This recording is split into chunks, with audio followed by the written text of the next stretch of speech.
There's a moment recorded in the book of Kings where a prophet named Elijah, after witnessing God's power in an undeniable way, finds himself alone, exhausted, and overwhelmed. He runs into the wilderness, sits beneath a tree, and speaks honestly to God from a place of deep weariness. This is not a story about weak faith or failure. It's about human limits, spiritual burnout, and how God meets his servant in that place. It invites us to slow down and reflect on what it means to trust God when strength is gone. 1. When the high finally wears off. Elijah should have been celebrating. Just days earlier, he stood on Mount Carmel and watched God answer with fire. The impossible happened. The people saw it. The victory was public and undeniable.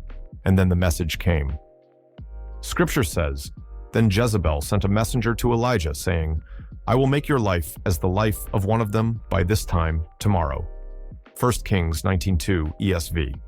One sentence, one threat, and suddenly everything shifts.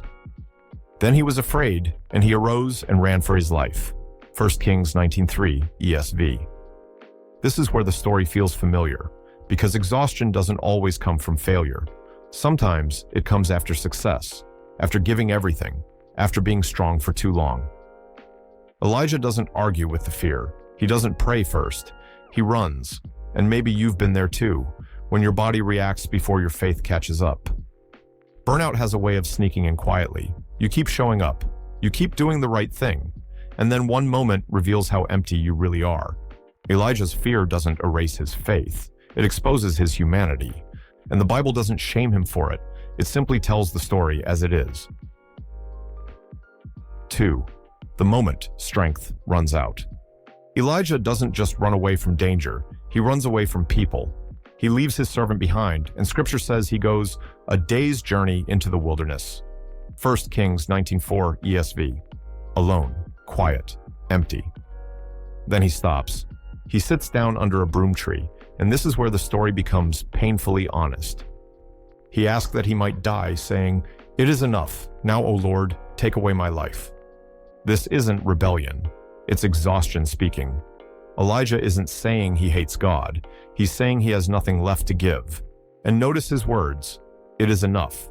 Not dramatic, just tired. Sometimes burnout doesn't sound like anger. It sounds like resignation. Like you've reached the end of your strength and don't know how to keep going. Elijah even compares himself to others, saying, "I am no better than my fathers." That's what exhaustion does. It distorts perspective. It convinces you that everything you've done doesn't matter. If you've ever felt ashamed for being tired, this moment matters. Because God doesn't correct Elijah here. He doesn't lecture him. The story pauses, and God prepares to respond, not with judgment, but with care. If this story already feels uncomfortably familiar, take a moment to like this video and subscribe to Stick to God. Before we move on, stay with us, because what God does next in Elijah's story might change how you see your exhaustion. 3. When God responds with rest, not rebuke. What God does next reflects his care with great compassion. Elijah lies down and sleeps, and while he sleeps, Scripture says, "Behold, an angel touched him and said to him, 'Arise and eat.'" 1 Kings 19:5 ESV. No sermon, no correction, just an invitation to eat. Elijah wakes up and sees bread baked on hot stones and a jar of water, so he eats, he drinks, and then he lies down again, and God lets him. Then the angel comes a second time and says, "Arise and eat, for the journey is too great for you." 1 Kings 19:7 ESV. That line matters. God doesn't say, "You shouldn't be tired." He says, "This is a long journey." Before God addresses Elijah's thoughts, he addresses his body. Before spiritual clarity comes physical care. Elijah is provided with food, and that is beautiful because even though he's being tested, God doesn't keep him starving. If you've been pushing through burnout, this part is easy to miss. Sometimes the most spiritual thing you can do is rest, eat, sleep. God meets Elijah in his weakness, not to remove him from the journey, but to sustain him for what comes next. And slowly, strength begins to return. 4. When strength returns. slowly, not all at once. After Elijah eats and drinks, Scripture tells us something important. It doesn't say he feels better right away. It doesn't say the fear disappears. It says he eats again. The angel of the Lord came again a second time and touched him and said, "Arise and eat, for the journey is too great for you." 1 Kings 19:7 ESV. That line is meant to change our perception of how God wants us when we're down and depressed. God doesn't rush Elijah back into service. He doesn't say, "You're strong enough now." He acknowledges reality. The journey is long. So Elijah eats and drinks, and then slowly he begins to move. And he arose and ate and drank, and went in the strength of that food 40 days and 40 nights. 1 Kings 19:8 ESV. Notice the process. Strength doesn't come from a moment. It comes from provision over time. If you're burned out, this matters. Recovery isn't instant. Faith doesn't refill all at once. Sometimes it's sustained one step at a time. Elijah doesn't sprint. He walks, day after day, quietly. God isn't asking him to be strong again yet. He's simply giving him enough to keep going. And sometimes, that's how clarity begins to return. Not through answers, but through endurance. 5. The question that makes you look inward. Eventually, Elijah reaches Horeb, the mountain of God. And there, he does what someone who's emotionally burnout would often do. He hides. Scripture says, there he came to a cave and lodged in it. 1 Kings 19:9 ESV. Then God speaks, not with accusation, not with commands, just a question. "What are you doing here, Elijah?" It's not because God doesn't know. It's because Elijah needs to hear himself answer. And Elijah finally lets everything spill out. "I have been very jealous for the Lord, and I, even I only, am left, and they seek my life to take it away." 1 Kings 19:10 ESV. Now, Elijah's words should not be mistaken for rebellion, because in its very essence, this is his isolation addressing God. You can clearly sense from his words that he's broken. Exhaustion has narrowed his vision. He feels alone, forgotten, replaceable. If you've ever reached a point where you thought, "What's the point anymore?" This moment is familiar. God doesn't interrupt him. He doesn't correct the emotion yet. He lets Elijah speak. Sometimes clarity doesn't come from being told the answer.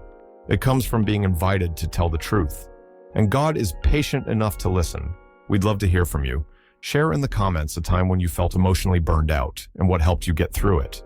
Your honesty could encourage a brother or sister who's walking through that same season right now.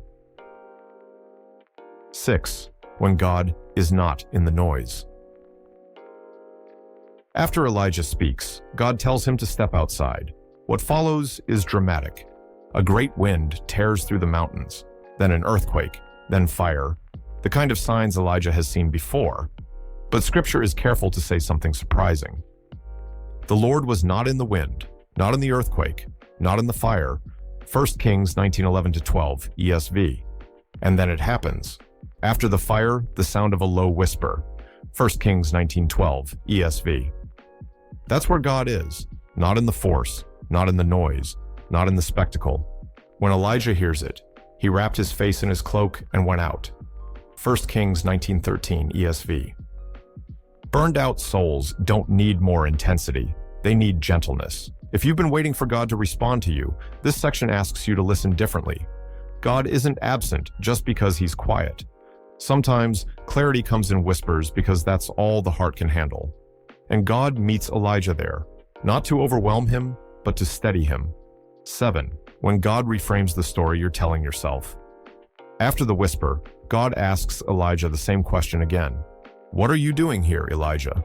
1 Kings 19:13 ESV. And Elijah gives the same answer, word for word. He repeats the story he's been telling himself. "I've been faithful. Everyone else has failed. I'm alone, and they're trying to kill me." Exhaustion does that. It traps you in one version of the truth. This time, God responds, not by arguing with Elijah's feelings, but by blessing him with a broader perspective. God tells him to return and gives him instructions. And then comes the line Elijah needed to hear. "Yet I will leave 7,000 in Israel, all the knees that have not bowed to Baal." 1 Kings 19:18 ESV. 7,000. Elijah thought he was alone. He wasn't. He just couldn't see beyond his fatigue. If you've ever believed you were the only one holding things together, the only one trying, the only one left, this moment is for you. God doesn't dismiss Elijah's pain. He corrects the isolation it created.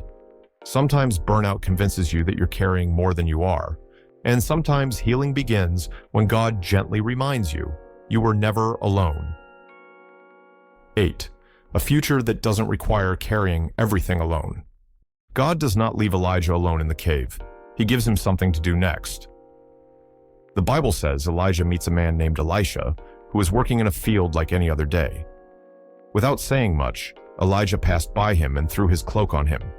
1 Kings 19:19, ESV. That cloak is important. It shows that Elisha is being chosen to help. It means Elijah will not have to carry everything by himself anymore. Elijah is not being pushed aside. He is being given support. Elisha understands right away. He leaves his work, says goodbye to his family, and follows Elijah. From this point on, Elijah does not walk alone. This part matters if you feel worn out. God does not tell Elijah to be stronger. He does not tell him to keep going alone. Instead, God gives him help. Elijah continues serving God, but now the weight is shared. The work is no longer his alone, and that is how this story ends. Not with pressure, not with more demands, but with a reminder you were never meant to carry everything by yourself. Elijah's story reminds us that God doesn't meet burnout with pressure, and he doesn't respond to exhaustion with disappointment. He meets it with care, clarity, and a path forward that doesn't require carrying everything alone. If stories like this help you slow down, reflect, and reconnect with God, stay close. Stick to God shares videos like this every week, quiet, honest, and rooted in Scripture. Subscribe to stay updated and walk this journey of faith with us, one story at a time.